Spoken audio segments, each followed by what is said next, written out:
Hola, muy buenas tardes a todas, a todos quienes nos acompañan.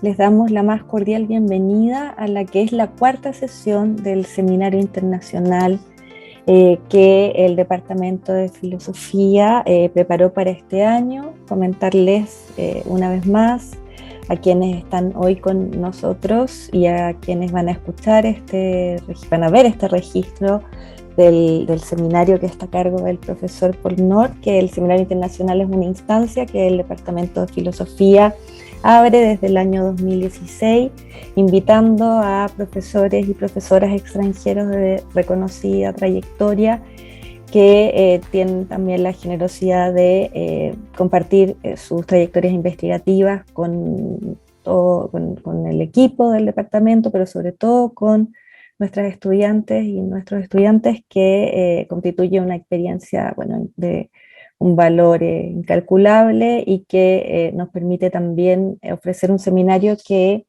está pensado para la comunidad en general. Así que sin más palabras, le dejo al profesor Paul Nord, agradeciéndole nuevamente que haya aceptado ser parte de esta nueva versión del Seminario Internacional, que para este año se llama Hacia una genealogía para la crítica de la violencia, y gira en torno a este ensayo fundamental de Walter Benjamin, que fue publicado en 1921.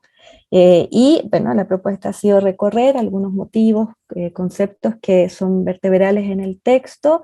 Partimos con el concepto de derecho, mentira en la segunda sesión, culpa fue ayer, y hoy nos toca nada más ni nada menos que la noción de vida. Así que el desafío es grande. Gracias, Paul, por el trabajo de estos días y por la experiencia completa. Te cedo la palabra.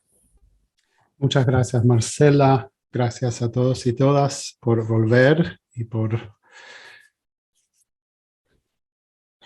pensar con nosotros varios temas muy complicados, pero claves para el ensayo de Benjamin, para la crítica de la violencia y para la cuestión de la justicia también, que queda en el fondo y que vamos a pensar un poco mañana.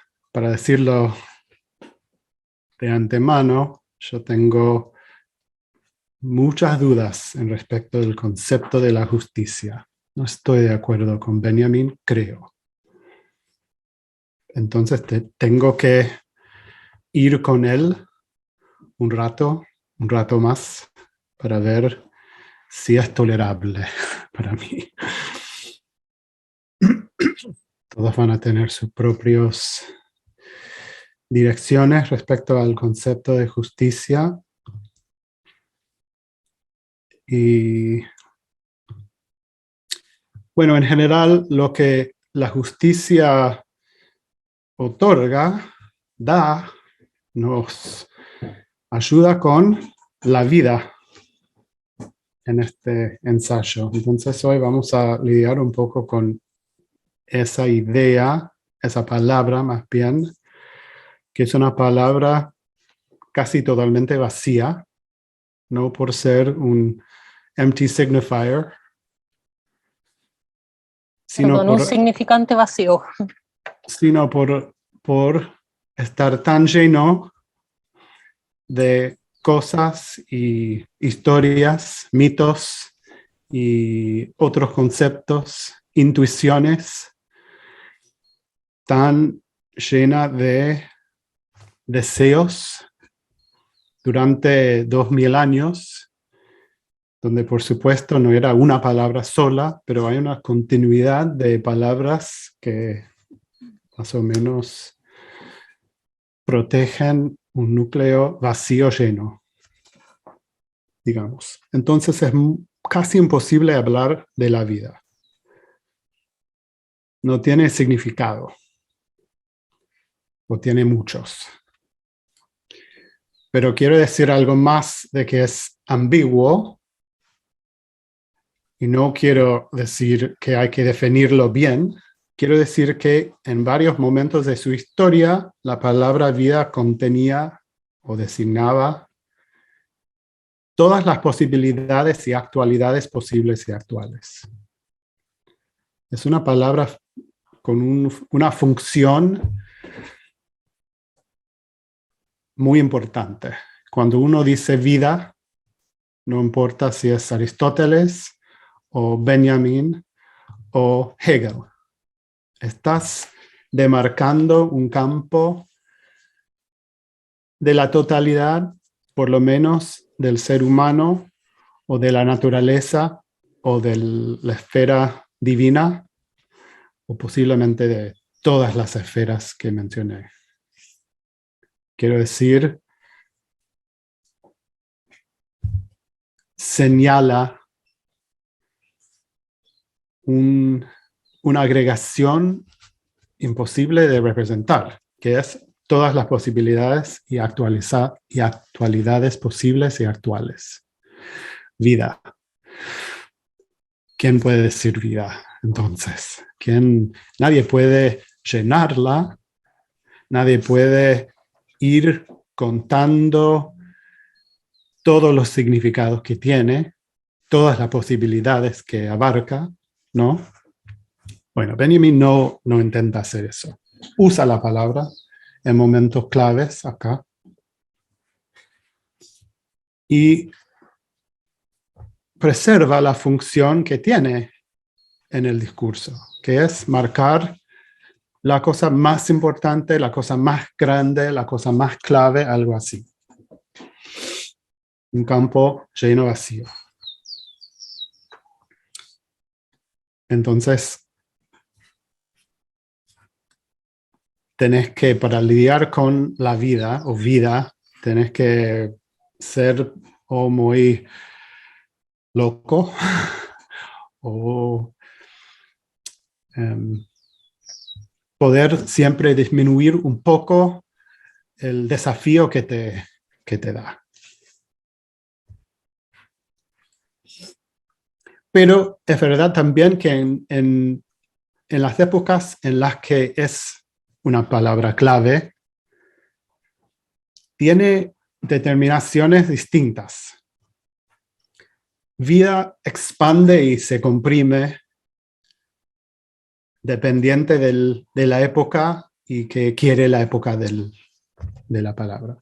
Se trata hoy de menos la vida y después se trata de más. Más o menos son las posibilidades con vida. Y también se trata de una forma o Gestalt. Entonces vamos a hoy empezar con vida como un término que era más o menos en el aire mucho en el momento en el que Benjamin estaba escribiendo este ensayo.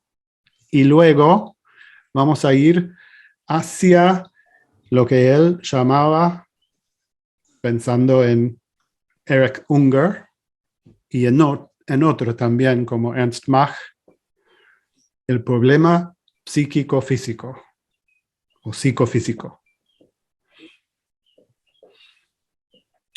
Ok. Pero antes de llegar a la vida, que era su momento en 1921. Su momento, el momento de la palabra, de la idea más como conflictuosa, digamos, que en los siglos anteriores.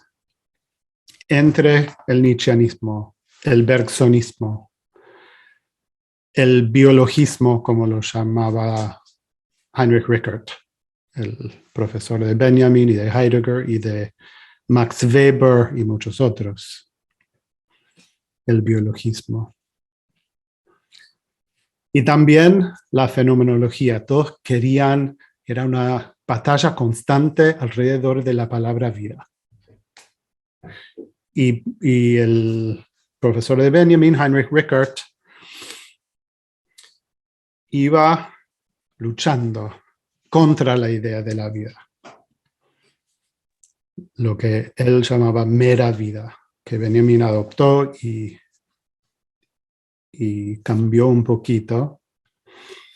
Y vamos a ver un poquito qué quería decir Rickert con eso y qué era lo contrario. ¿Cómo podíamos decir vida sin reducirlo a casi nada? Al significado vegetieren, lo que dijo él, to vegetate.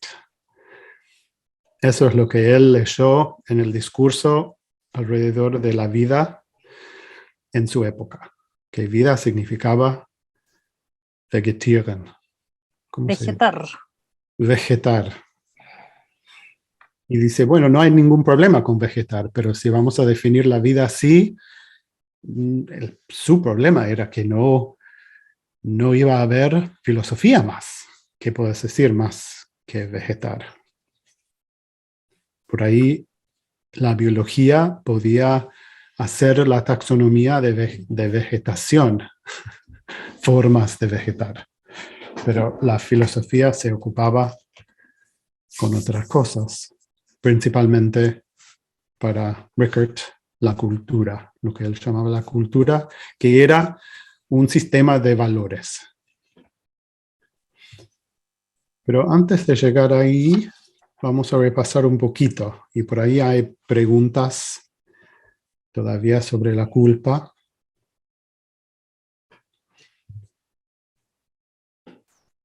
Para ir un poco atrás, vamos a definir el derecho otra vez, pero desde la perspectiva de la vida. Lo que el derecho regula y domina se llama vida, para Benjamin, en este ensayo.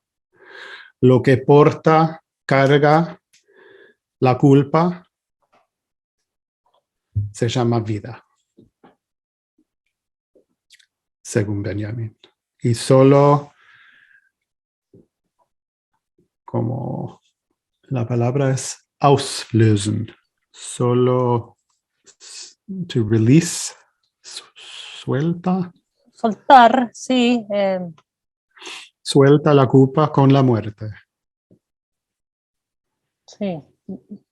Desata, ¿no? Claro, claro. Y auslösen es una palabra de la química, que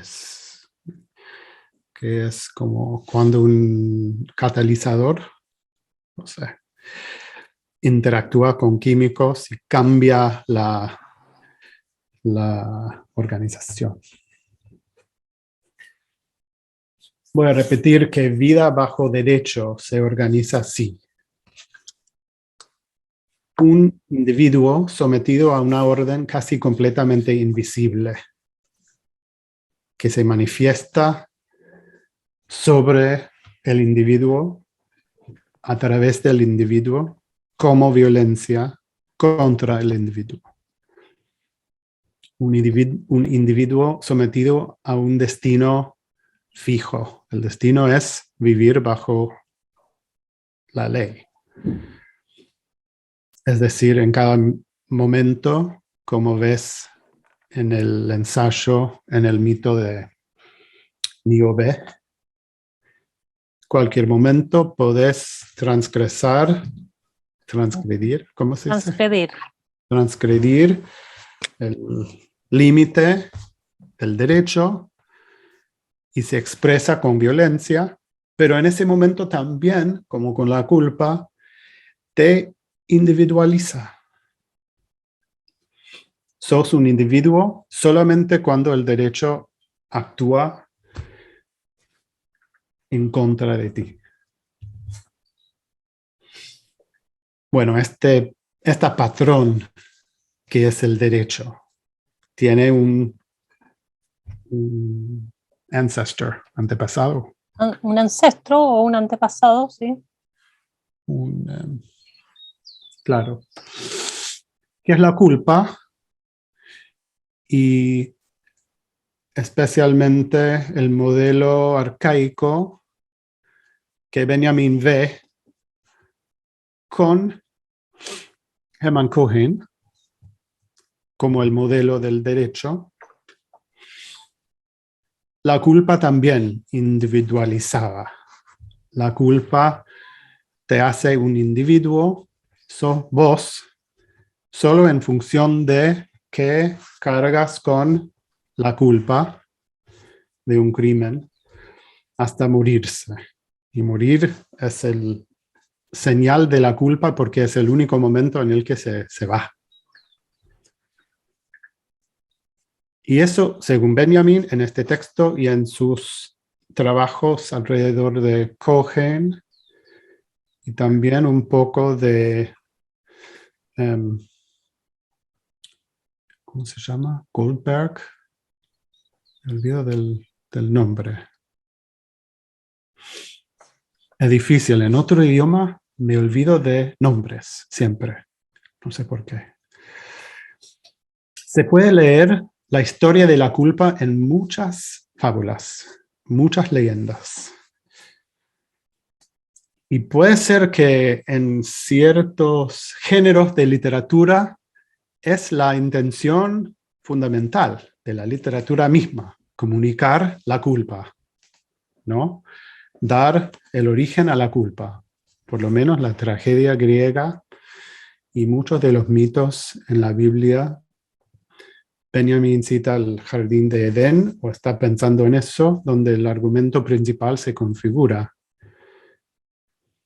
Y es una configuración pura, digamos, porque no hay antecedente.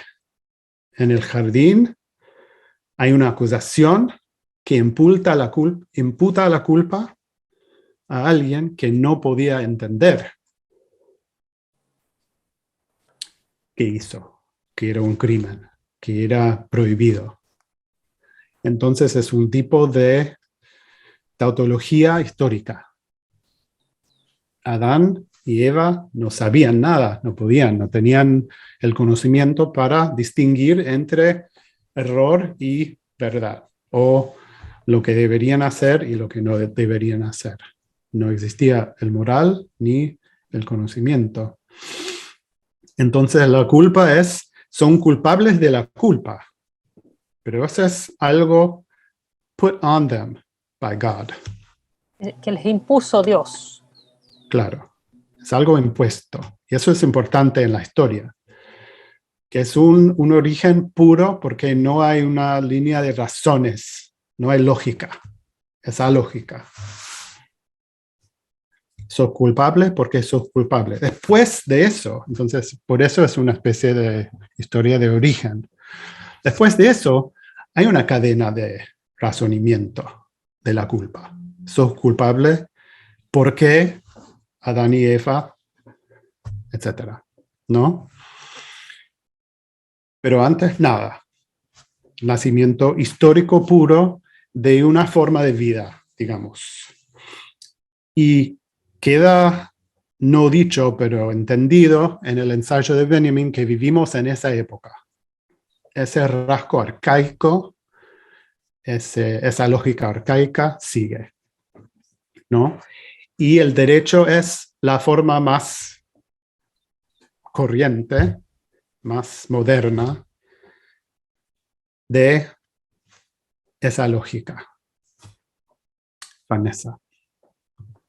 Una pregunta quizás un poco, no sé, bueno, pero ¿hay una diferencia entre Adán y Eva? O sea, no sé, o sea, ese es para Benjamin por lo menos, o sea, ¿qué pasa con Eva, no? Y también desde la perspectiva de los griegos también, nos estamos, no sé si quería simplemente ponerlo sobre la mesa, ¿no? Gracias. No, buenísimo. Puede ser que hay una historia del género acá, de la mujer, como también, sí, es que no puedo acordarme de nombres comunes cuando hablo otro idioma. La Pandora, también. Sí, debe ser que es un problema que tenemos que trabajar también. ¿Quieres decir más, Vanessa? ¿O alguien quiere comentar? O sea, era un poco por ahí, o sea, estaba pensando justo en Eva y Pandora y el tema de la culpa y cómo, o sea, Sí, y Níobe. Sí, o sea, no, es una especie de, O sea, el hombre llega a la culpa mediante la mediación de la mujer. Entonces, o sea, y no llego más, o sea, no lo he desarrollado, sería muy tojo pensarlo ahorita, pero simplemente quería mencionarlo porque me saltó, ¿no? Sí, no, es muy importante. Bueno, con Niobe en el ensayo, ¿no? Es por ser madre en parte, ¿no? Entonces hay toda una cuestión de génesis y de cadena de nacimiento ahí, de linaje, que se orienta o se fija en la mujer también, ¿no? Si la lógica es lógica de nacimiento, porque nacís, ¿no? Con la culpa. No es algo que se impone más, se impuso una vez y ahora nacís con la culpa. Entonces, por implicación, la culpa tiene la madre.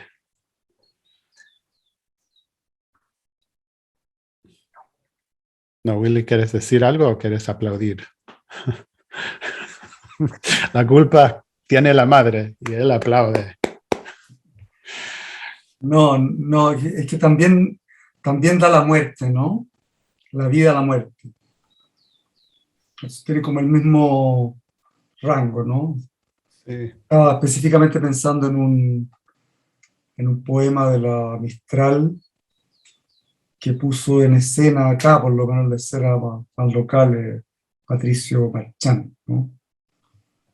Una pequeña imagen de Eva con Caín muerto, pero no sabe qué pasa, porque no conoce la muerte, pero también entiende que finalmente, digamos, ¿no? Que le dio la vida y le dio la muerte también, ¿no?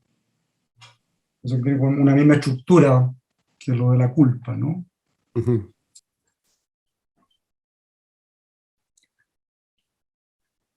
Sí, tendríamos que, bueno, podemos abrir el tema un poco más, si quieren, porque nacís con la culpa, pero por culpa de la culpa también tenés una vida mortal y morís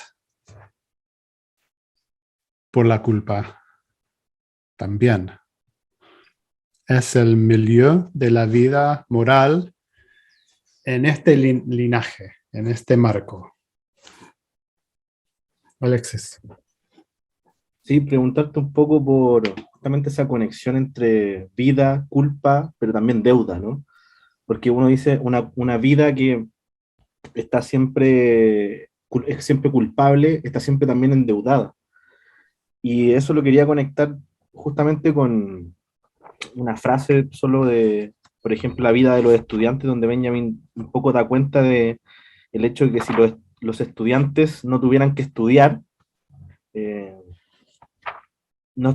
como que no tendrían una vida consumada, ¿no? O sea, es una vida siempre en deuda, podríamos decir. Siempre endeudada a algo que todavía no se consuma, ¿no? Entonces, preguntarte un poco por ese término de vida, o sea, ¿la vida está endeudada siempre respecto de una potencia de ser?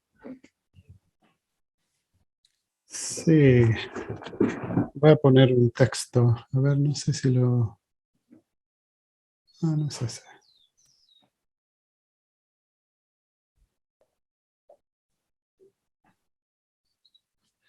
No, vamos a ver los dos textos. Gracias por ese comentario. Lo que podemos hacer es ver, esto es en inglés porque no estoy seguro dónde tengo el español, pero vamos traduciendo. Es un fragmento de Benjamin. ¿Alguien quiere traducir el título o la primera oración? O por ahí lo tienen. Pueden leer. Yo lo tengo en español, te lo leo. Vale, ¿la leerías? Sí. Tantas religiones paganas, tantos conceptos de culpa natural. Culpable siempre de algún modo la vida, tal como la muerte es su castigo. Muy bien. Una forma de culpa natural es la culpa de la sexualidad, del placer y reproducción de nuestra vida. ¿Sigo? ¿Por qué no? Sí, es corto, ¿no? Otra, la del dinero, por la mera posibilidad de existir. Otros tipos de culpa natural, para el judío, no la vida, sino solamente el hombre activo puede sin duda devenir culpable. Culpa moral. ¿Es legítima? ¿Está permitida esta expresión? Eso. Gracias, Alexis. ¿Por qué no comentamos un ratito esto y después lo que sigue?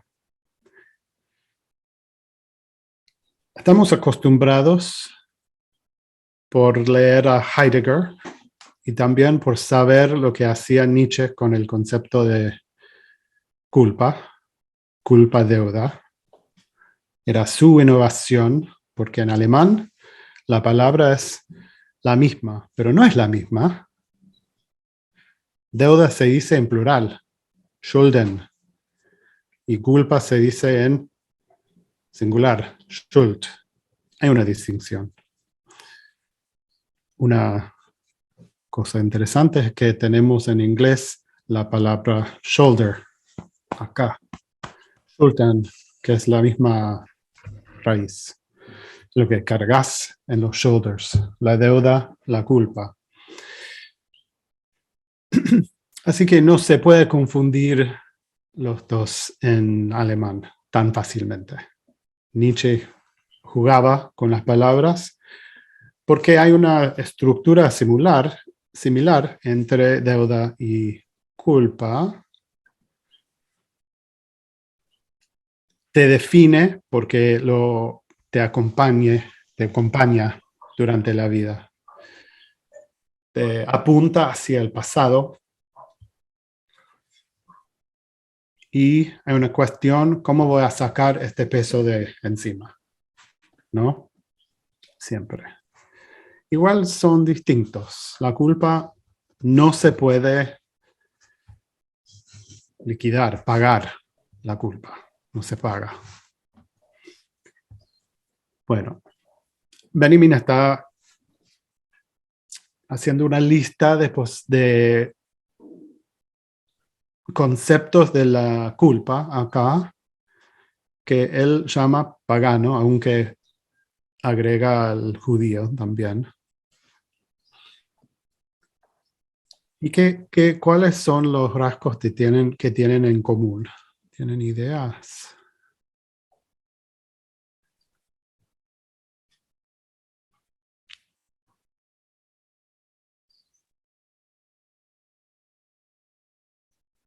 Tiene dos modos, Benjamin, ¿no? Tiene un modo muy lógico, conceptual, de, bueno, escribir.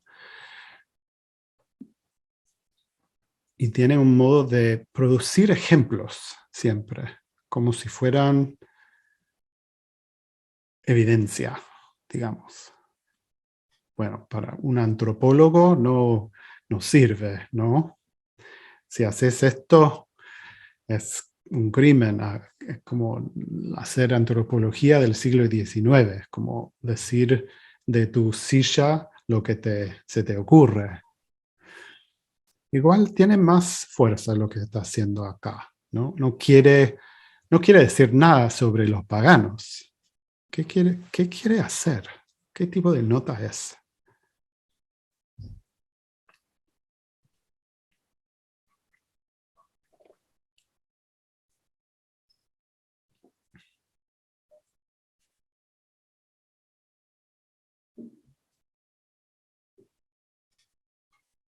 Ahí pueden contestar ustedes.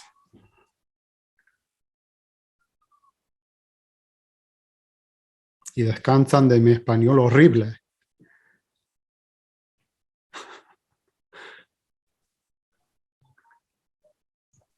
Por ahí los estudiantes del curso quieren decir algo. Ahora me han escuchado varios días.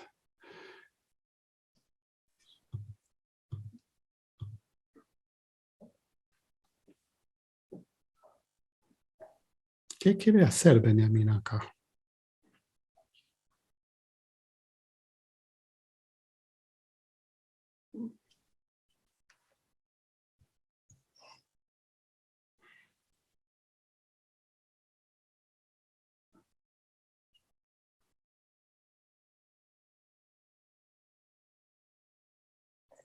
¿Cuál es la intención de la escritura? ¿Puedo decir algo? Ya que estamos Sí. conversando. Me parece que lo que está en juego acá, bueno, simplemente de manera literal por lo pronto, ¿no? Uno diría la cooriginariedad,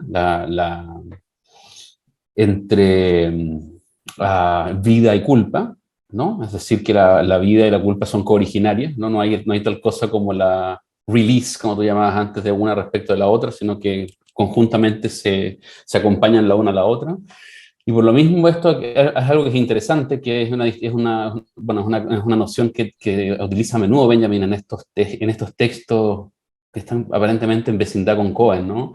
La idea de una culpa natural, no de una culpa moral, ¿no? Que eso es interesante, ¿no? Es decir, normalmente o intuitivamente uno estaría dispuesto a suscribir la idea de que hay una culpa moral, ¿no? Que la culpa tiene un origen, por lo tanto, en alguna acción, por inconsciente que sea, ¿no? En alguna clase de resolución de un complejo edípico, ¿no? Como lo que sea, ¿no? Entonces uno puede remontarse, por ejemplo, analíticamente a la instancia de la cual entonces uno se constituye como individuo a partir de una escena de un crimen originario que le da lugar a la existencia de cada uno. Pero esto parece ser todavía más radical, ¿no? Esto que está puesto en juego acá, en el sentido de que hay una culpa justamente que es natural, es cooriginaria y por lo tanto no puede ser disuelta bajo ningún punto. Claro. Eso por lo pronto diría. Claro. Y dice, tengo que buscarlo en alemán. Estoy con muchos textos acá. Pero supongo que no dice conceptos naturales, en el sentido de que los conceptos son naturales. Pero son conceptos de la culpa, como la culpa fuera natural. Me tengo que fijar, no voy a buscar el texto ahora, pero no, como la culpa fuera natural. Y llega a lo judío ahí, dice que no es natural, tiene otra forma, es moral. Y bueno, ¿Puedo por favor. preguntar algo? Es que es curioso cómo incorpora el dinero, ¿no? Como parece una forma natural de la culpa, me parece muy extraño eso, porque podríamos decir que el dinero es lo más antinatural en cierto sentido que habría, ¿no? Y sin embargo está asociando el dinero, me imagino, con cuestión también de las religiones paganas, ¿no? Del culto, bueno, ese texto, el capitalismo como religión, Sí. aparece ahí, ¿no? Me parece. Entonces, nada, solo observar esa cuestión de que dentro de esa noción de lo natural, que podríamos pensar como lo que viene dado, ¿no? De lo cual no podemos salir, eh, eh, y a lo cual no podemos sino evitar, o sea, no podemos jamás evitar llegar, digamos, aparece esa cosa que se llama dinero como una forma de esa culpa natural, ¿no? Sí. Sí, el capitalismo, bueno, tiene muchos rasgos del cristianismo para Benjamín. Ustedes leyeron o está en el archivo ese fragmento, capitalismo como religión. Pero también tiene ese rasgo pagano, que la culpa, la vida carga con la culpa, lleva la culpa, es culposa, pero en forma de plata. En las religiones, en el momento del cristianismo y del judaísmo sacrificial, el momento pagano de las religiones abrámicas, tiene forma, la culpa tiene forma, tiene que tener siempre un cargador material que es la sangre. Y más tarde tiene notas comparando la plata con la sangre. Hay un cambio en el capitalismo y eso es va de la sangre que es portaculpas, hasta la plata que porta culpas, tiene más relación con la deuda ahí, que no podés vivir sin plata, no podés vivir sin sangre. En la interpretación divina, digamos, o pagana, eso significa que tenés una obligación por la sangre, una obligación por la plata que nunca podés pagar. Tenés que siempre tener eso, pero no viene de vos mismo.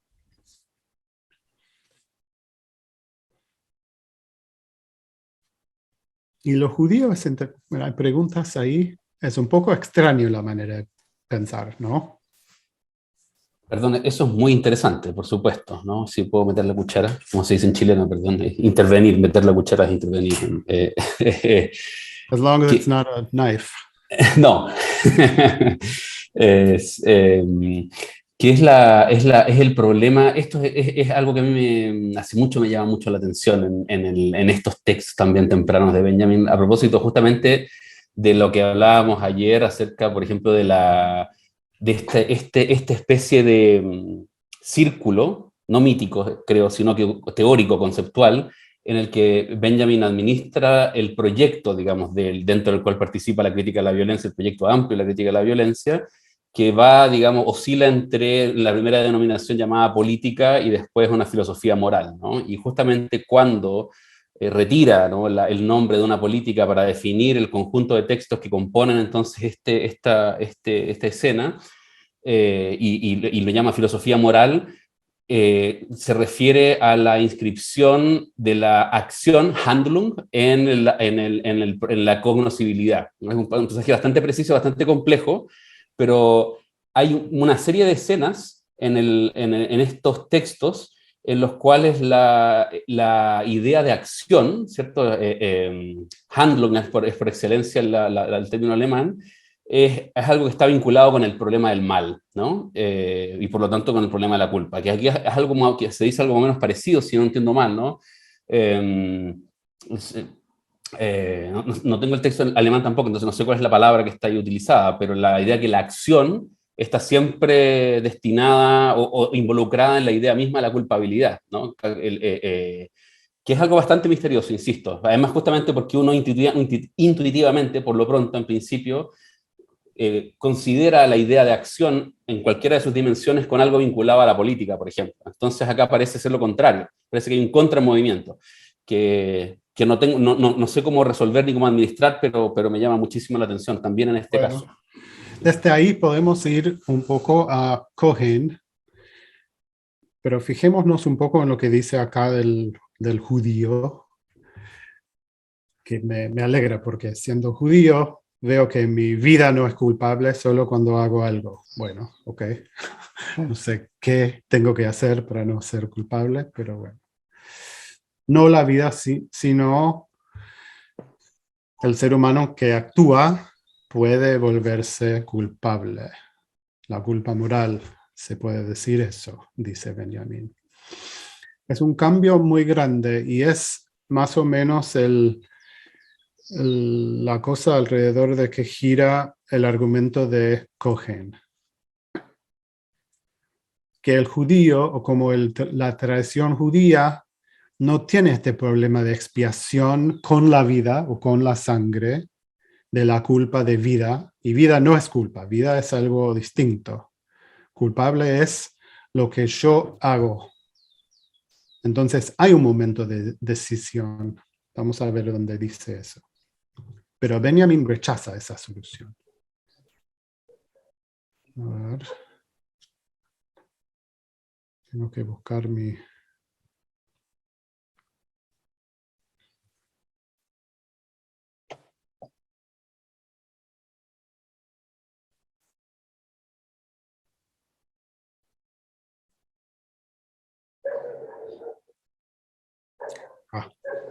¿Ven el texto de Cohen?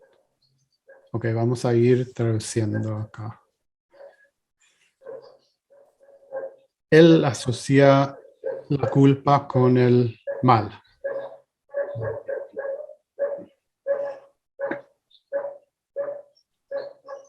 Y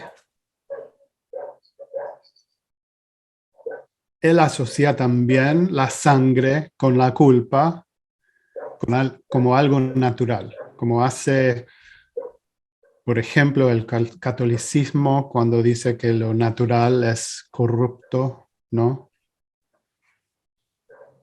Es una manera de argumentar bastante extraño, y Benjamin oscila entre aceptarlo o no. Es muy suelto, muy sugestivo, pero tendríamos que pensar. Lo que Benjamin hace en su fragmento me parece sumamente interesante. ¿Qué hace? Hace como unas investigaciones conceptuales. Quiere hacer un conceptuario histórico donde las fuentes no son solamente la filosofía, sino las poblaciones, los mitos, las historias. Es como un proyecto casi warburgiano, pero del discurso. El gesto quiere coleccionar los gestos parecidos en una familia que tiene un campo grande con extremos y muchas variedades, ¿no? Cohen hace algo que parece filosofía, saca conclusiones, una conclusión después de la otra. Pero ven que está desarrollando la lógica que acepta Benjamin, de algún modo. Es así que los conceptos del destino, culpa y linaje se conectan, ¿no? Están conectados.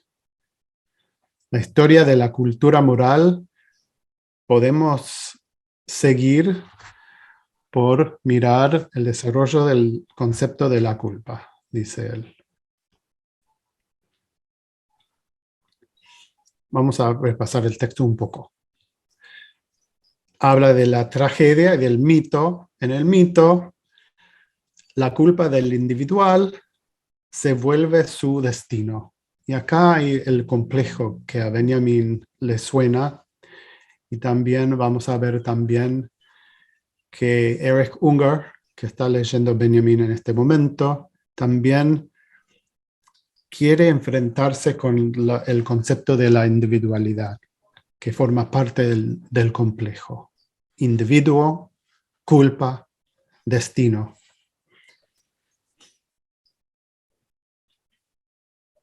En la tragedia, dice Cohen, que es un pensamiento muy sugestivo también, el individuo se separa de su linaje. Se vuelve individuo por volverse culpable por un crimen.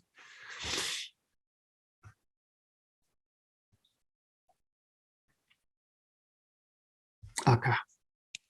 Pero la solución a esta historia moral, política,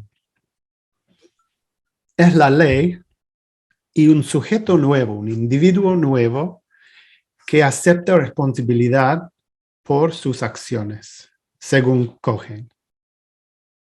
¿Entienden lo que estoy describiendo? Hay que excluir la culpa de la esfera civil. Excluimos la culpa, se puede hacer, dice él, y Benjamin no está de acuerdo.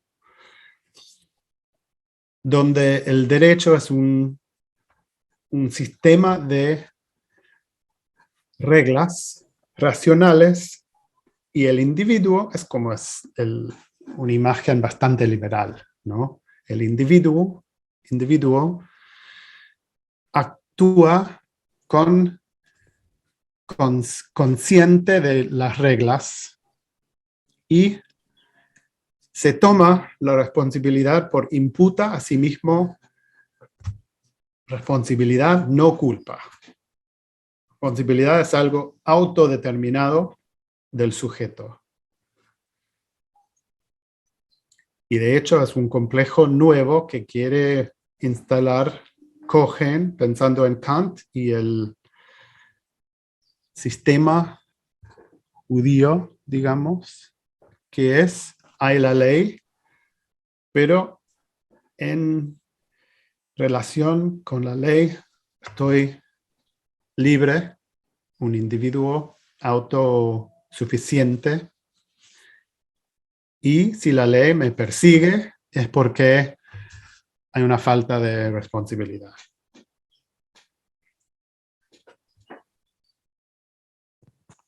Es decir, que Cohen acepta la idea de que la historia occidental es una historia de culpabilidad, de la culpa que solo puede expiar Dios. Entonces quiere sacar eso de la esfera civil y reemplazarlo con responsabilidad. Por supuesto, como dijimos ayer, no está pensando en la violencia. No hay ni una palabra dedicada a la violencia en su libro.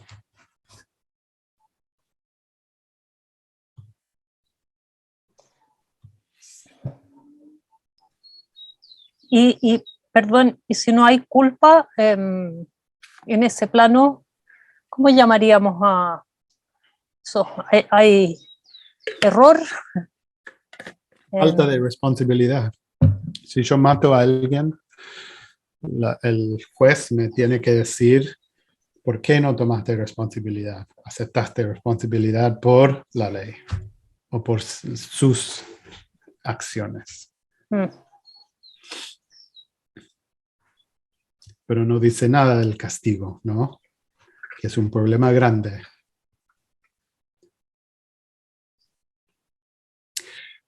Igual, como quiere fundar un sistema nuevo a través del sistema judío, lo podemos llamar, no hay castigo en la comunidad judía. If you break a law, si quiebras una ley o rompes una ley, it's between you and God. es entre ti y Dios. The rabbi is certainly not going to be happy. Al rabino no le va a gustar, por cierto. But an unhappy rabbi is just a normal rabbi. Pero un rabino descontento es simplemente un rabino normal. Because everyone's breaking the laws all the time. Porque todo el mundo está siempre rompiendo las leyes. There are 613 of them. Hay 613 de ellas. Entonces sería otro derecho, digamos, que el derecho romano europeo que tenían. Entonces Benjamin, la crítica de la violencia tiene en sus... It has as its target... Tiene como su objetivo... Or it has in mind the really existing law. Tiene presente la ley verdaderamente existente. Okay.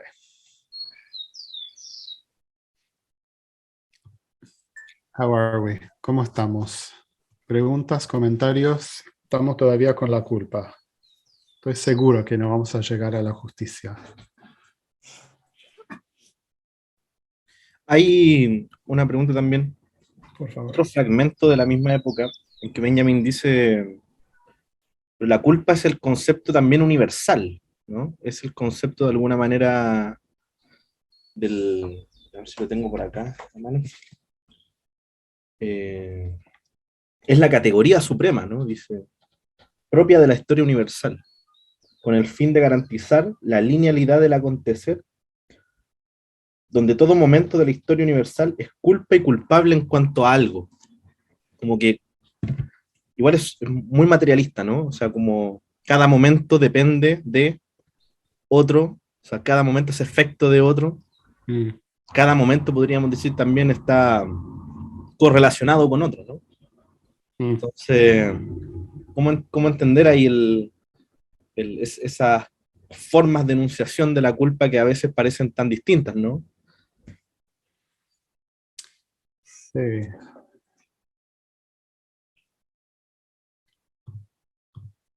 Miramos esto. Ustedes tienen el fragmento que en inglés, no tengo el alemán presente, vivificación y violencia. Es el título. Perdón que no tengo, no sé si está en el... A ver.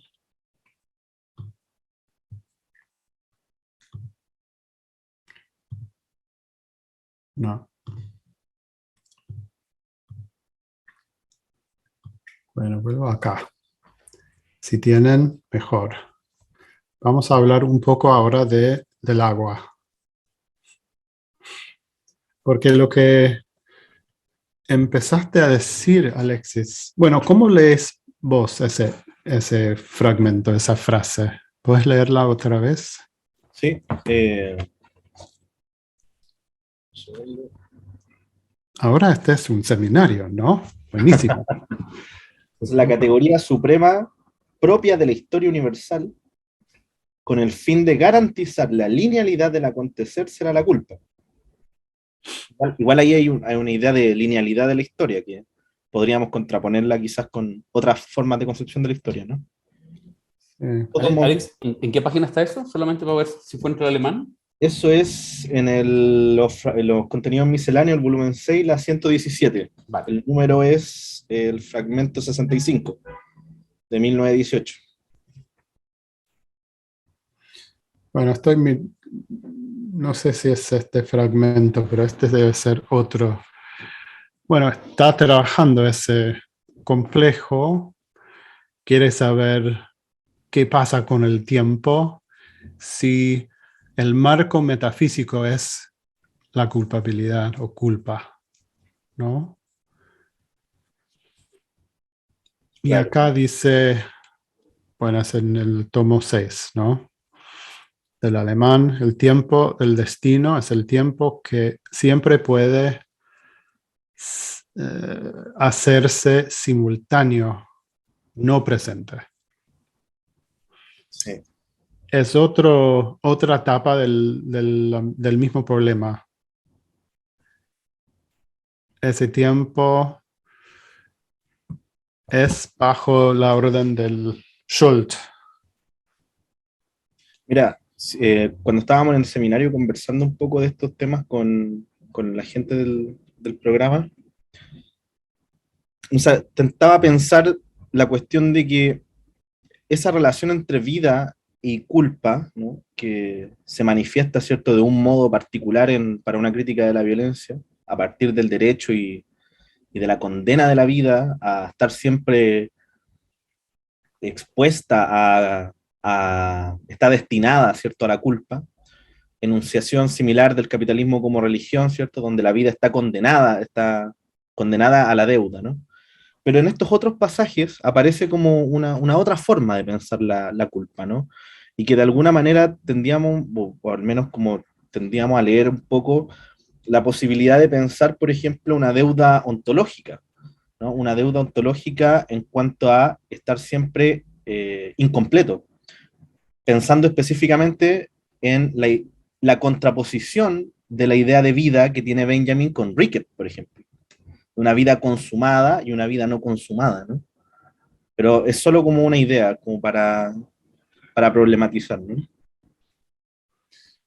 Bueno, el giro ahora es hacia la vida. ¿Qué es vida? Y una respuesta es el contenedor de culpa. Y eso, claro, tiene varias determinaciones. Determina si la vida es así, el tiempo. O el tiempo tiene una forma particular cuando la vida es portaculpas, digamos. Pero miramos un momento este fragmento acá y después, Andrés, te abrimos la cosa. Lo que quiero señalar es, por un lado, el tiempo culposo tiene una forma de una secuencia que no se puede cambiar. Viene un momento tras otro y una referencia hacia atrás, si queremos pensarlo formalmente. Y es el sentido de culpabilidad que te hace siempre, que hace la conexión con el pasado, digamos.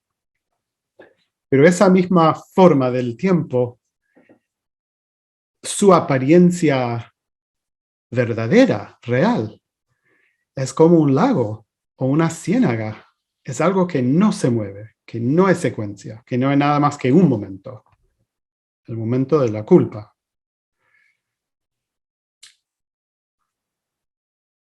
Ven que un tiempo que siempre repite el mismo gesto no se mueve. Para decirlo en términos temporales, es un tiempo gleichzeitig, simultáneo. Culpa, culpa y culpa. Otra vez culpa. Solo se puede desculparse a través de la muerte y en ese momento es Plutar. No se puede más, no hay nada, no queda nada de vida. Entonces no hay cambio ninguno, ¿no? Es un tiempo no independiente, no hay presente, pasado o futuro. Es la ciénaga. Y voy a mostrar otra vez la otra, donde la figura es, acá la figura es agua. Ese lo tengo en español también, si quieres mandarlo. A ver si ¿Lo tenés? Sí. Yo dejo de compartir y podés compartir tu pantalla, Alexis. Perfecto. Bueno, la figura para Benjamin es el centauro y el centauro hecho de agua. La vida del centauro, no sé el mito. ¿Ustedes conocen el mito del centauro? Yo no. Pero sí podemos ver el milieu de la vida como un milieu aguado, de aguas con formas distintas, ¿no? Hay una de estagnación, no sé cómo se dice eso en español. Estancamiento. Y es la figura del tiempo culposo, que circula pero no va a ningún lado, que no cambia, no tiene cambio de forma.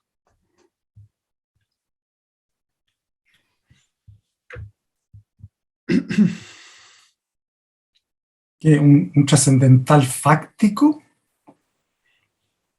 Bueno, otra vez está juntando gestos, ¿no? Como los gestos de los presocráticos que querían un elemento. Es un pensamiento elemental por ahí. Es un monismo. El monismo de agua. Pero es un monismo no metafísico, ni siquiera material, pero de figura que da forma a la vida. Es un Gestalt. Y vamos a ver dónde Benjamin empieza con la figura del Gestalt. Gestalt, figura. El agua que contiene, ¿no?, la posibilidad de cambiar, de desfigurar y refigurar.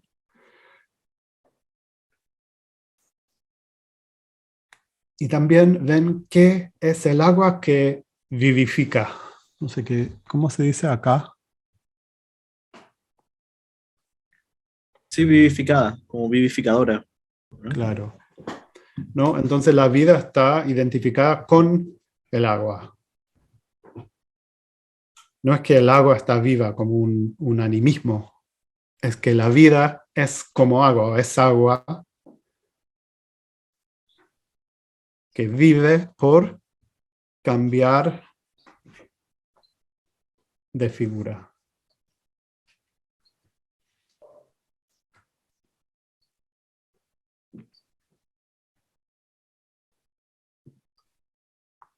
La humedad era la vida. Bueno, es importante para Benjamin. Ven que la sangre es una forma de agua, entonces, para Benjamin. Y la sangre circula, pero se puede fluir, se puede desaparecer. You can drain the body of blood and the life goes out of it. Puedes desangrar al cuerpo y la vida se sale de él, ¿no? So the beliefs that circle around this are the beliefs of a sacrifice cult. Así que las creencias que circulan alrededor de esto son creencias de un culto sacrificial, Where the metaphysics are in the material, donde los aspectos metafísicos están en lo material, and the only thing that the metaphysics can do is determined by the material. y lo único que puede hacer la metafísica está determinado por lo material. El cuerpo contiene la sangre o puede desangrarse. Son las posibilidades. Entonces hay un materialismo muy fuerte. Es decir, para Benjamin, los límites de lo material en la cultura son los límites de metafísicos posibles, de metafísicas posibles. Entonces, ¿cuál es la tarea de una filosofía de la cultura? Buscar el momento o las figuras materiales más abarcadores, como el agua, que contiene también, que puede expresar, por un lado, la totalidad de posibilidades de ese complejo y además la forma decadente, como la sangre. Entonces ir desde Tales y el agua hasta la sangre es una caída bastante grande. ¿Y cómo se relacionaría la sangre con el estancamiento? O no estoy relacionando dos cosas. No, sí, claro. Bueno, es que él no extiende la metáfora, la figura en esa dirección, pero podríamos, porque la circulación, pero bueno, los conceptos tendríamos que leer el concepto de la sangre, de la circulación de Aristóteles, que es bastante extraño, que es más un estancamiento. La sangre queda ahí en un pool. Sí, en una piscina. En una piscina y sale a la superficie cuando uno se enoja o cuando una mujer menstruates. Menstrua, sí. Sí. Entonces, están vinculados.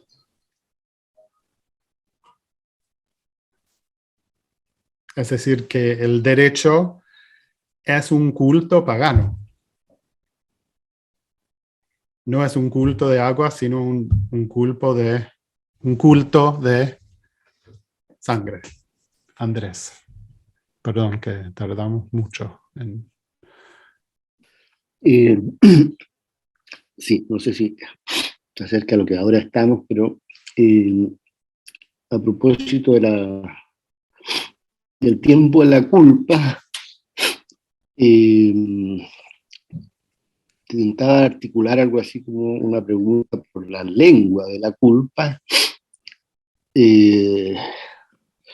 no en el sentido lingüístico de lengua natural, sino que modos de la lengua en la lengua que consonara con lo que hemos dicho con la culpa.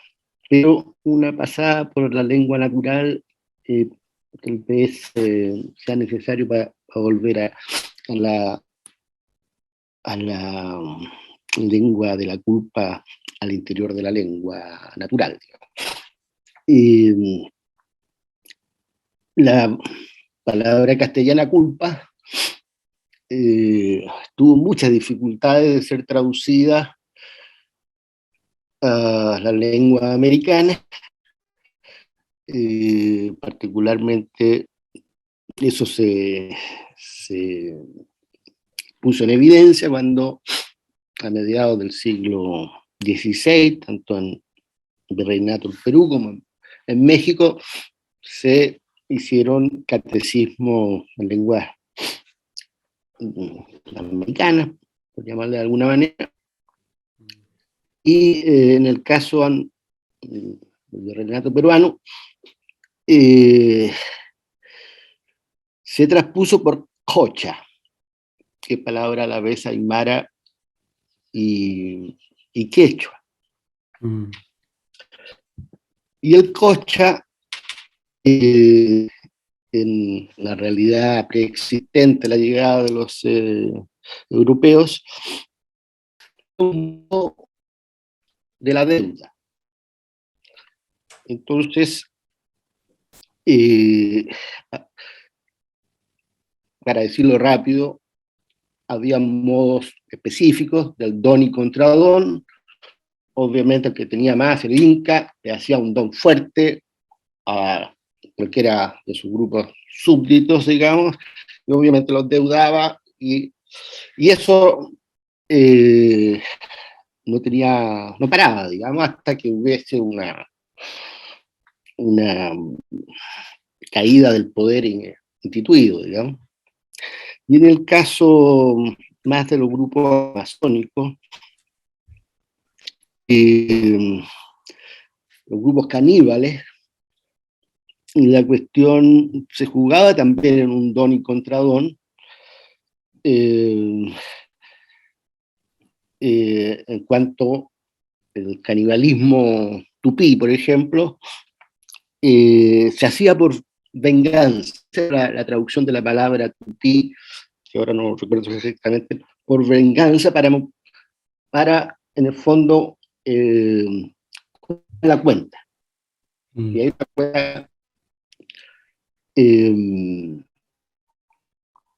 ahora, cobrar la cuenta, que era también un modo del intercambio con alguna alteridad social, digamos, se parece mucho a lo que Benjamin habrá dicho sobre el lenguaje, o la concepción burguesa del lenguaje, como intercambio de contenidos. Y por lo tanto, y es una experiencia bastante común, digamos, que si uno no entiende, le aparece algo cercano a la culpa, digamos. Lo que está leyendo, lo que está escuchando, digamos. Y obviamente tiende a paralizarse, a autoacusarse de no haber leído suficiente, etcétera, etcétera, y ahí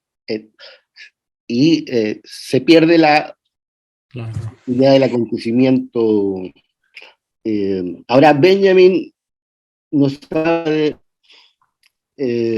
otro lenguaje, digamos, un lenguaje que ya no estaría sujeto al intercambio, pero esto se acerca de alguna manera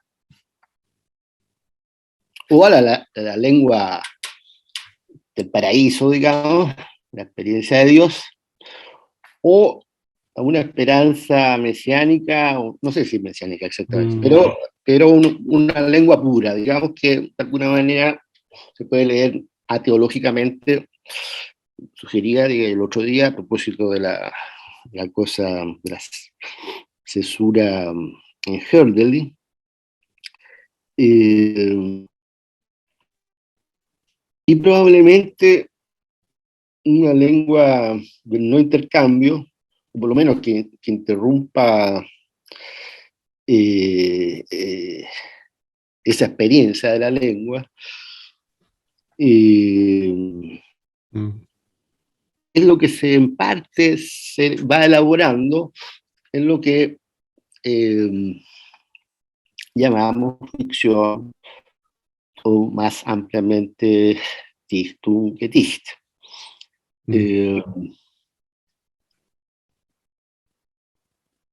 Entonces, como la cuestión de la culpa marca un modo de la lengua.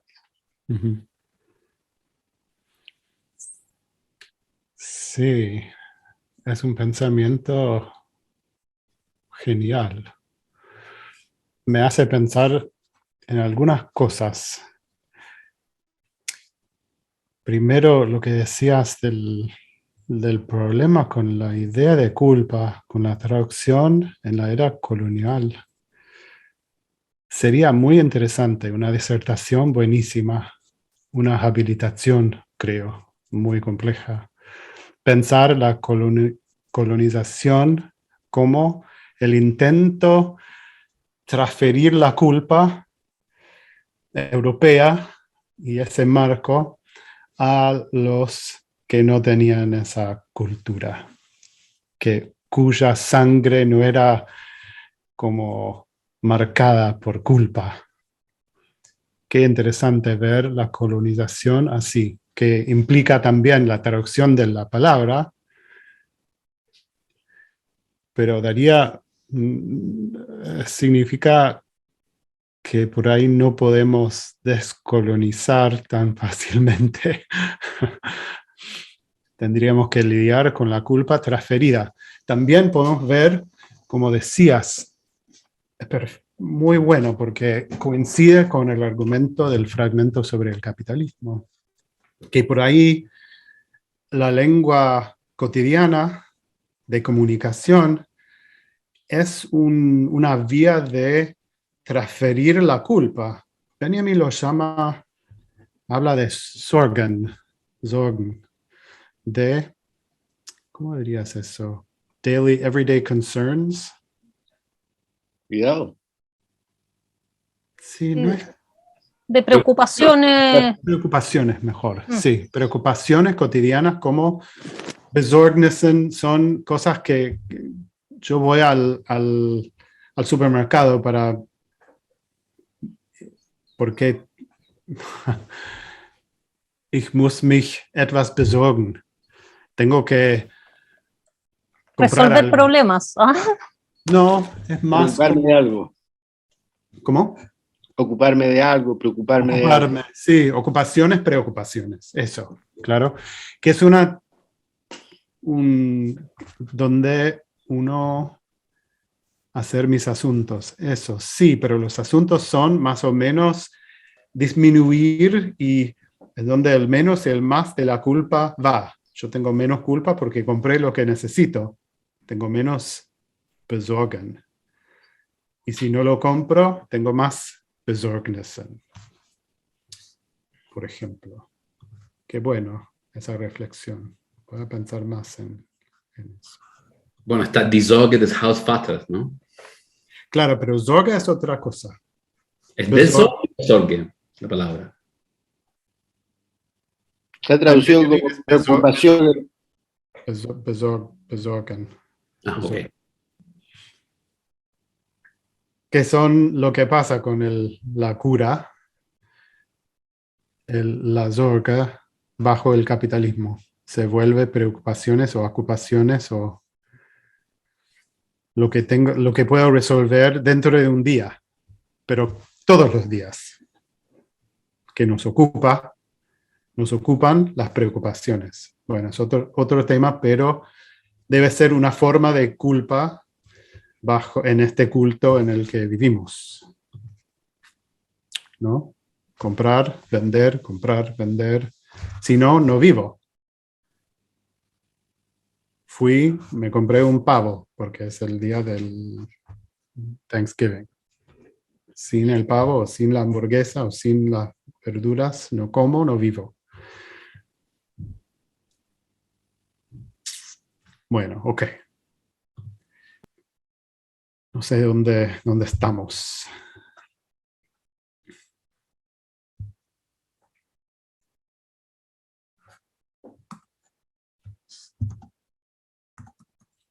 Por ahí, en vez de hacer un break, seguimos media hora más y cortamos porque acá es Thanksgiving.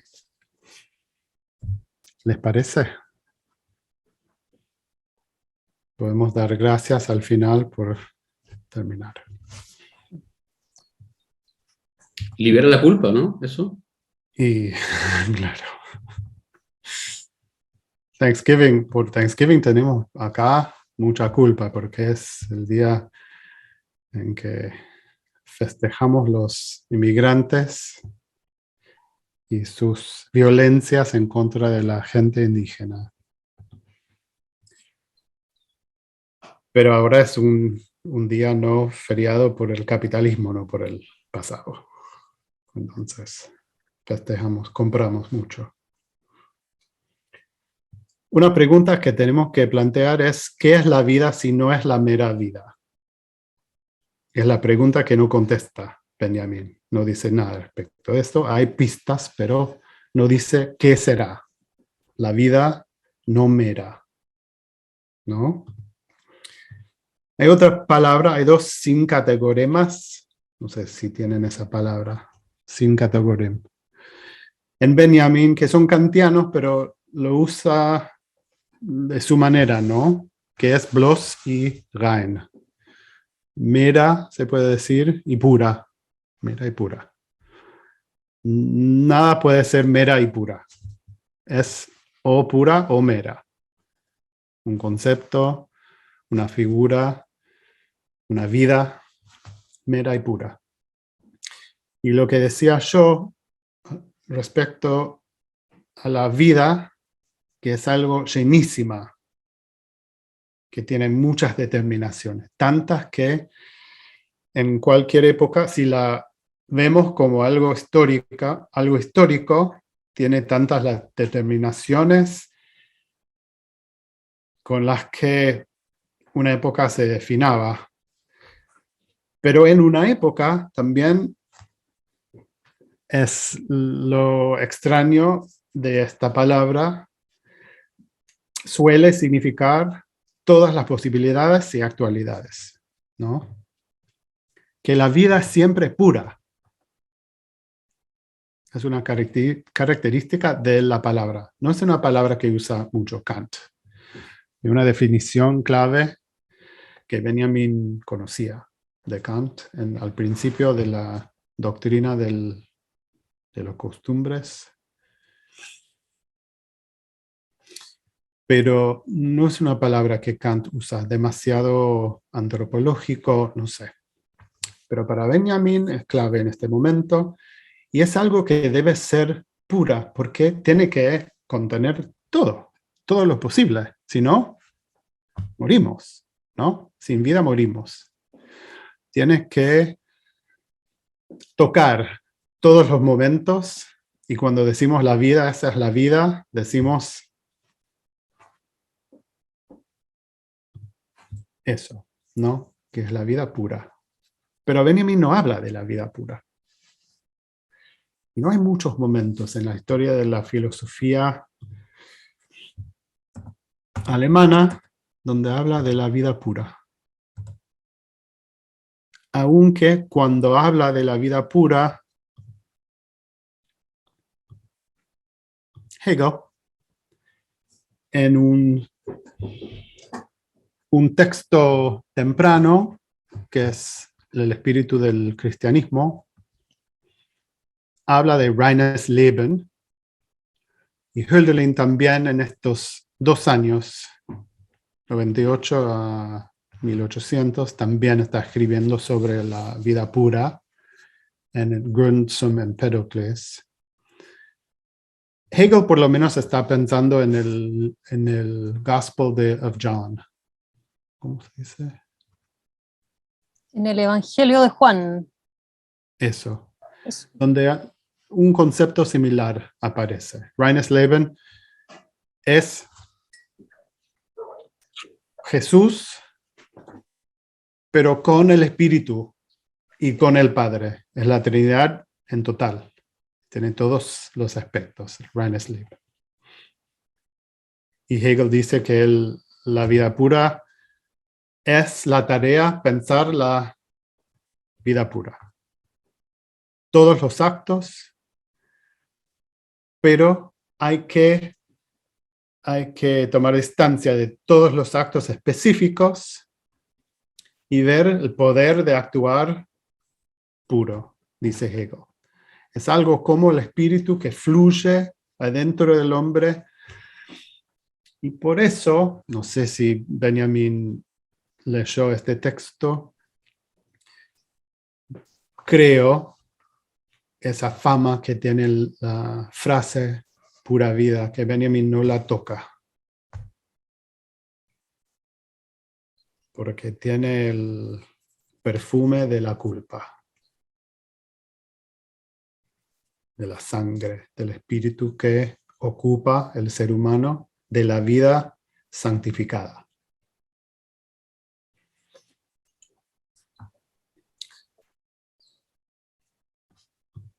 Bueno, ¿qué es la vida si no es la mera vida? Es la cuestión que vamos a trabajar un poco antes de terminar.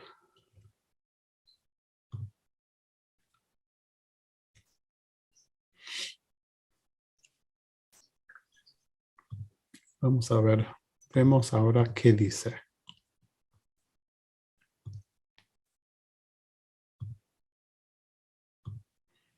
Ok, necesito un volunteer que quiere leer el texto. Solo las dos oraciones.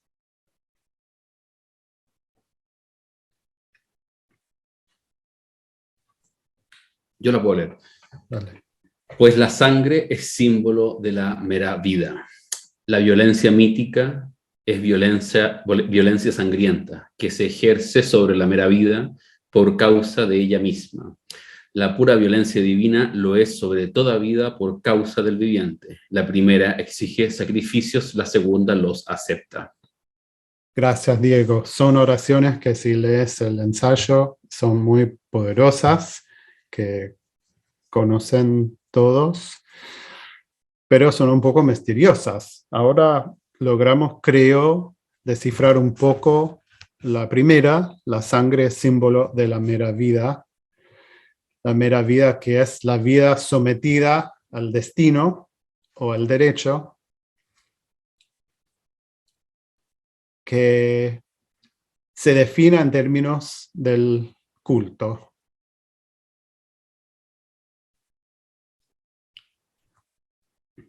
La otra es más oscura. La pura violencia divina lo es sobre toda vida. Entonces no es pura vida, es toda vida. Alles Leben. Y no sabemos qué imaginar con esa frase. Los animales, el jardín de Edén, el paraíso, toda vida, sobre toda vida. ¿Cómo es en alemán? Über alles Leben. Es también, no es todos que viven, ¿no? Debe ser una categoría en sí, alles Leben. Y tenemos que investigar lo que es. Y vamos a hacerlo a través de otros textos. Hoy y mañana. Empezamos hoy y seguimos mañana, ¿no? Oye, Paul, una pregunta. Sí. Hay una... No me acuerdo cómo llegué a esta cuestión, pero hay una referencia en el Levítico, en el Sí. libro, el Levítico ¿cierto? Del Antiguo Testamento. ¿Acá decís? Ah, lo tienes. Ah, ya. Ah, perfecto. Claro. Sí, Benjamin hace la referencia directamente y podemos leer un poco. Estamos hablando de la casa de Israel. Alguien, bueno, lo leemos entero, ¿no? No es tan largo. Alexis, ¿lo leerías? Vale. Entonces, si alguna persona de la casa de Israel o de los extranjeros que habitan entre vosotros come cualquier sangre, pondré mi rostro contra la persona que coma la sangre y lo excluiré de entre su pueblo. Porque la vida del cuerpo está en la sangre, la cual yo os he dado sobre el altar para hacer expiación por vuestras personas. Porque es la sangre la que hace expiación por las personas, por la persona. Por tanto, he dicho a los hijos de Israel, ninguna persona de entre vosotros comerá sangre, tampoco comerá sangre el extranjero que habita entre vosotros. Si alguna persona de los hijos de Israel o de los extranjeros que habitan entre vosotros caza un animal o un ave que se pueda comer, derramará su sangre y la cubrirá con tierra, porque la vida de toda carne es su sangre. Por eso he dicho a los hijos de Israel, no comeréis la sangre de ninguna carne, porque la vida de toda carne es su sangre. Todo el que la coma será excluido. Asimismo, cualquier persona, sea natural o extranjera, que coma un animal mortecino o uno despedazado, lavará su ropa, se lavará con agua y quedará impuro hasta el anochecer. Entonces quedará purificado. Pero si no los lava, ni lava su cuerpo, cargará con su culpa. Bueno, ahí incluí los últimos renglones por el concepto de culpa que aparece ahí. Bueno, tenemos el culto sacrificante acá y ven la estructura, ¿no? No se trata solamente del significado de que la sangre carga la culpa, bueno, sino también del control de la sangre, que lo tiene Dios, que nadie más va a sacrificar, solo yo.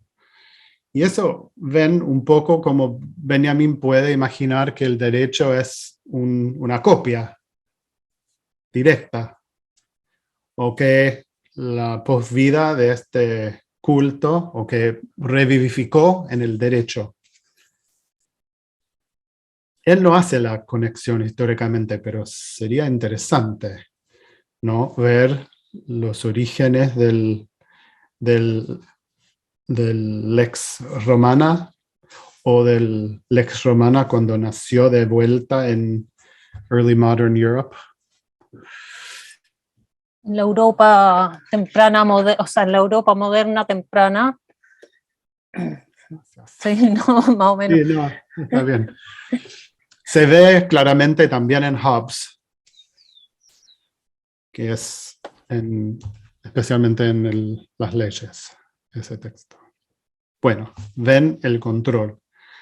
Y está asociada vida con sangre, claramente acá. Entonces, ¿cómo terminamos con este complejo? Es lo que pregunta Benjamín. Tiene que haber otro Dios. Y encuentra el otro Dios al final del ensayo, o está buscando en otras historias, en otras leyendas, ¿no? ¿Qué es eso?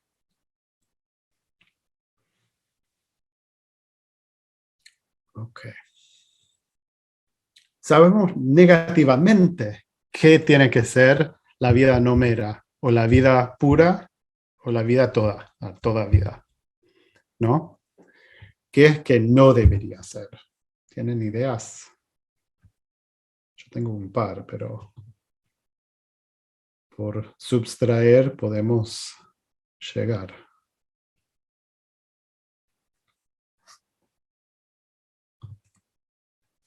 O de este texto también.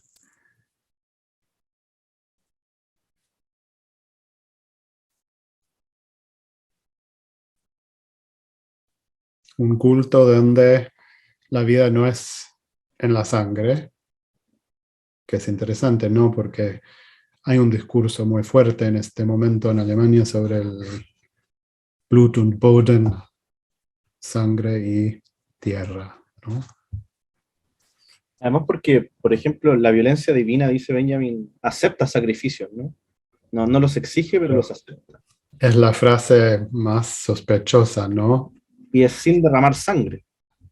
¿Cómo? Y es sin derramar sangre, ¿no? Claro. No derrama sangre. Un sacrificio sin sangre sería perfecto. Y hay muchos, ¿no? Morimos todo el tiempo sin sangre. Yo con 50 morí.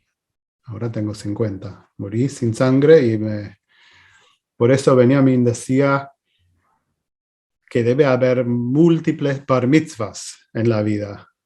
Porque uno muere y vuelve a la vida muchas veces sin sangre, sin perder sangre. Porque la vida de toda carne es su sangre. Porque la toda vida no queda en la sangre. Si tenemos un concepto de la vida que se puede rescatar, tiene que ser no sacrificable. Y tiene que haber un Dios que no reclama sacrificios.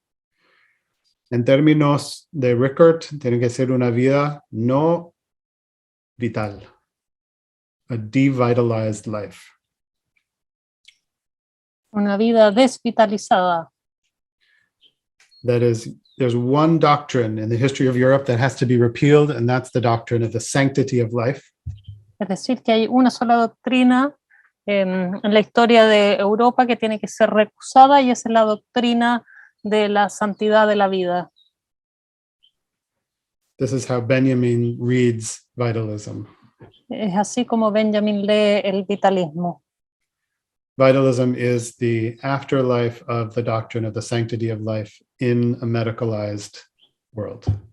El vitalismo es la doctrina de la santidad de la posvida. No, is the, sorry. El vitalismo es el heredero de la doctrina de la santidad de la vida en un mundo medicalizado, en un mundo, claro. Okay. Un poco más y terminamos por hoy.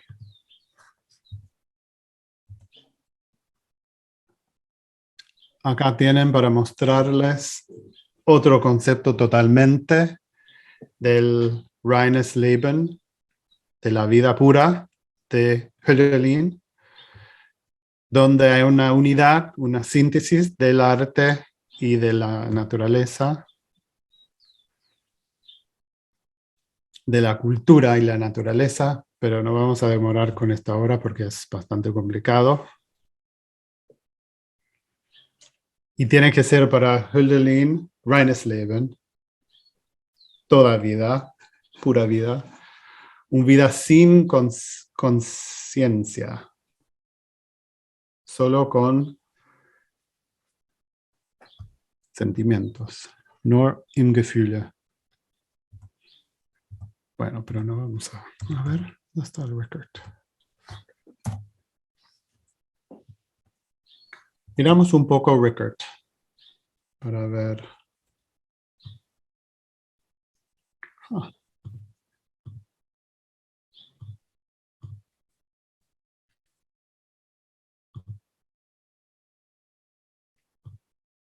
Perdón, estoy buscando la citación acá.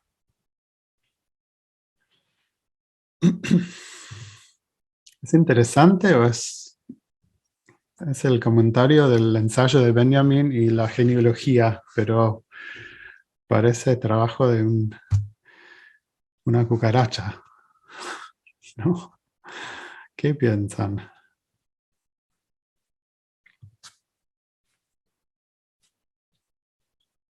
Diego.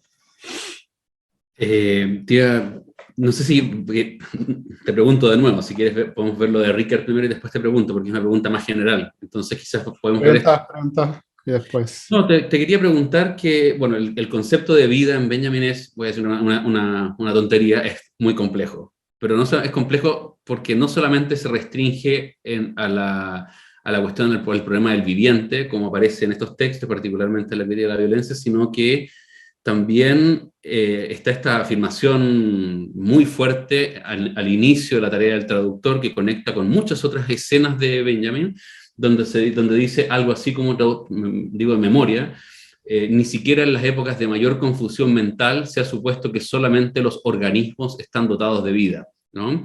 Y donde se piensa... Una vez más, porque era muy rápido. Por supuesto, ni siquiera en épocas de mayor confusión mental se ha supuesto que solo los organismos están dotados de vida. Esa es una discusión con un fisiólogo muy importante, que alguien me tiene que acordar cómo se llama, porque es sobre el alma, bueno, en fin, ya me voy a acordar, y donde justamente el terreno de la vida no está justamente vinculada a la naturaleza o a la biología, sino justamente a la historia, ¿no? Entonces, si uno empieza uno empieza ahí a hacer, a trazar distinciones, a tratar de organizar este enramado, enmarañamiento conceptual, tienes que vida, culpa e historia parecen en un primer sentido los tres nudos que pueden ser indisolubles, ¿no? Es decir, la vida es vida siempre culpable, es naturalmente culpable, y la historia es, en último término, la historia de la culpa, digamos así, ¿no? Claro. Luego tienes este otro entrada, uno se toma en serio, ¿cierto?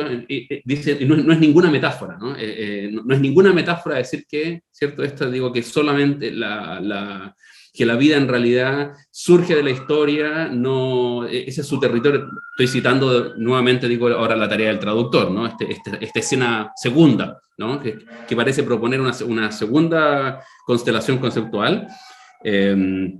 Entonces, donde precisamente lo que se trata de pensar ahí es un concepto de vida emancipado, digamos, justamente la idea de naturaleza o de organismo, de biologicismo, para pensarla justamente en su relación con la historia. Espera que me está pasando un carro de bombero acá, entonces. Sí, bueno, empieza con esa trayectoria acá, pero no llega todavía, aunque va a llegar a pensamientos sobre la historia en su habilitación, perdón. Acá no piensa la historia exactamente, igual va a pensar un evento que es la violencia divina, que tiene efectos históricos, que cambia la escena, el paisaje, donde supuestamente los Korah no son vivientes de la misma manera y se puede sacar del mundo sin sangre. Hay un gesto hacia la historia, pero no llegó todavía. Para mí ahora el colmo del problema es lo que llama Benjamin el problema psicofísico.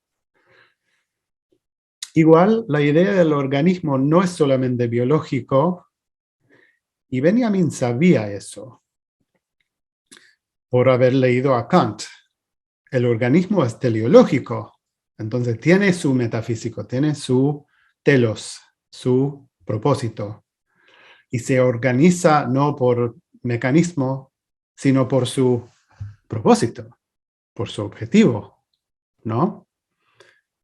Entonces la naturaleza sirve algo más elevado o más metafísico o más estructurado, organizado, que Kant no puede describir porque, según él, no puede leer la mente de Dios. Podemos adivinar que lo que se llama vivo, los vivientes orgánicos, se mantienen, tienen objetivos, pero no podemos leer cuáles son los objetivos. Solo podemos leer los objetivos humanos. Así que el organicismo no es el biologismo que dice Rickert acá, de que habla Rickert. Ok, vamos a intentar traducir un poco. Y después, mañana podemos volver al problema psicofísico, ¿no? Que nos interesa a todos y todas, ¿no? Es decir, cómo la mente y el cuerpo y cómo podemos pensar la vida como algo que incorpora los dos sin división o sin conflictos. Otra forma de la cuestión de la vida, un problema psicofísico. Y la solución es que no es un individuo más. Pensamos la vida no como algo que pertenece a un individuo, sino a un gestalt o algo múltiple.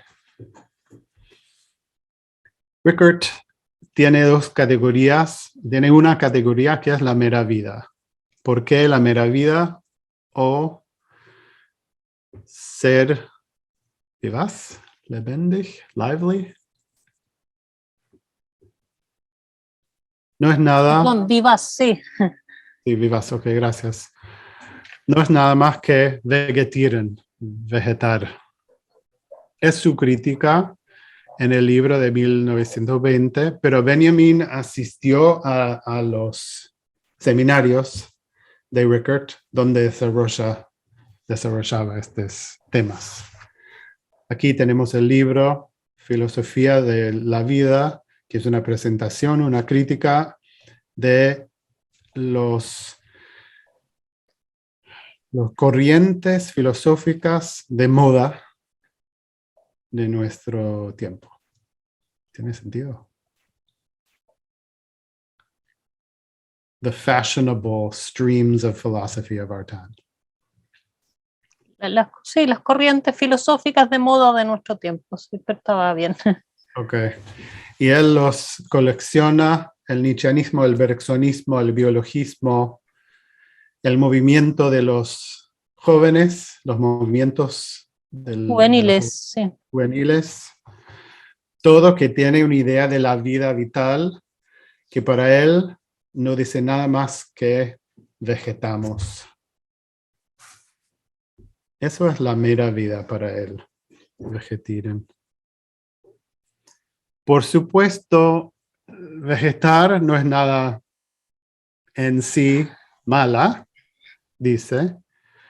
Tiene un valor, y el valor de vegetar es a través del placer, porque es un placer vegetar, ¿no? Uno que tiene bloßes Leben o que tiene mera vida, tiene el placer de vivir meramente.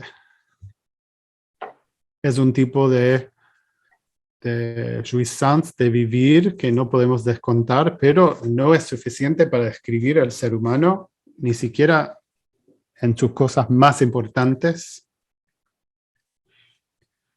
Dice que la mera vida es una condición de toda cultura. Es la segunda parte acá.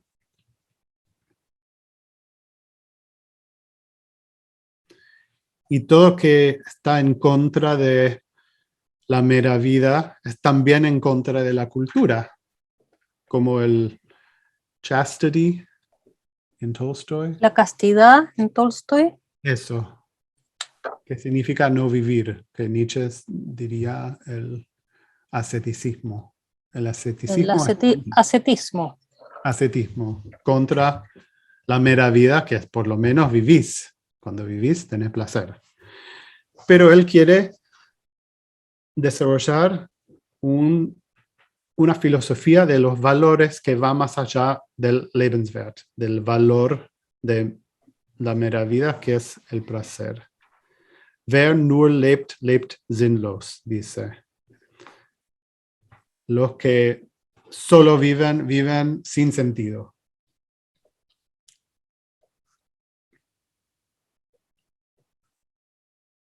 Solo la posibilidad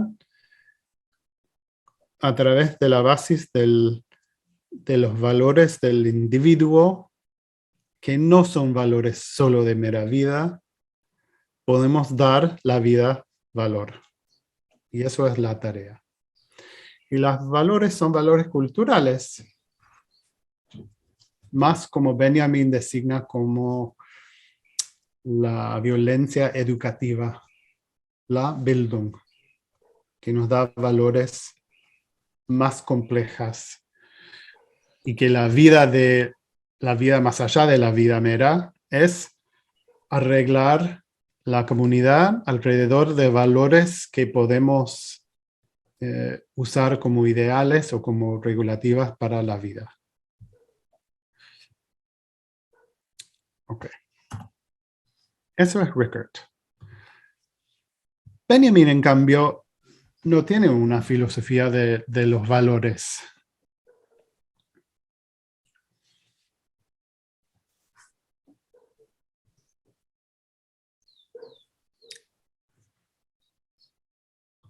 Bueno, y vamos a ver cómo sigue Benjamin con el concepto de la vida y las posibilidades de una vida no mera mañana, creo. Volvemos mañana a Unger Si lo pueden leer, está en el archivo, está solamente en inglés. Si alguien lee el alemán, pueden leerlo en alemán, el húngaro, la política y la metafísica. Y hay unas notas de Benjamin. Alexis, ¿tenemos las notas de Benjamin sobre el problema psicofísico? Las tenemos, pero se ven muy mal. Se ven mal porque el problema que hay con el volumen 6 de los escritos misceláneos es que es muy gordo, es muy ancho. Entonces, cuando se intenta abrir para fotografiar las páginas, quedan mal. Entonces, no he podido hacerle un escáner como corresponde porque tendría que desarmar el libro. Claro, bueno, no hagas eso, pero si alguien tiene un vidrio, ¿no?, que pueden poner arriba, bueno, no importa. Es un texto casi más interesante para mí que la crítica de la violencia. Ese texto es largo y tiene todo un proyecto al lado que desarrolla una idea de la vida, no de valores culturales, sino de la figura, de la vida figurativa, del Gestalt. Y se refiere al húngaro. Entonces mañana podemos trabajar esos textos un poco. ¿Les parece? Gracias por escuchar. Ya sé que es una tarea de cucaracha. Tenés que tener una cáscara muy dura y ir lento, pero bueno. Gracias por la atención.